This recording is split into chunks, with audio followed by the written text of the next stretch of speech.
สอนในการเจาะแขนเสื้อเสิร์ตเนอะเจาะแขนเสื้อเสิร์ตเนาะอันนี้จะเป็นแขนเสื้อนะอันนี้เป็นแขนเสื้อเด้อเนี่ยแขนเสื้อเนาะเขาจะมาพับอันนี้ประมาณครึ่งนิ้วเนาะพับเข้ามานี่เนาะพับเป็นกีบแขนเสื้อเขาจะใส่กีบทางด้านหลังบนเวลาเขาสิเจาะเนาะ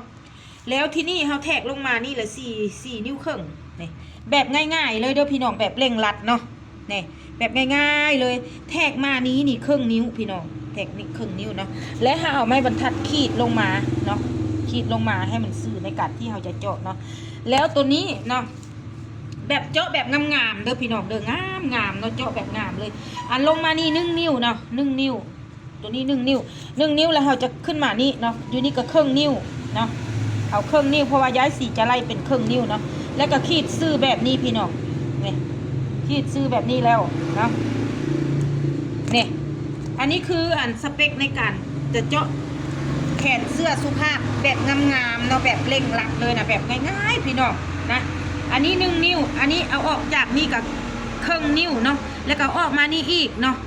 ครึ่งนึงที่เราจะขีดลงมาเป็นเส้นตัวนี้เนาะตัวนี้มันก็จะมาเป็นคู่แบบนี้เนาะเดี๋ยวยายสิจะมาอัปเดตให้เบิ่งอีกเท่านึงว่าเราจะเจาะวิธีใดเฮ็ดแบบใดเนาะ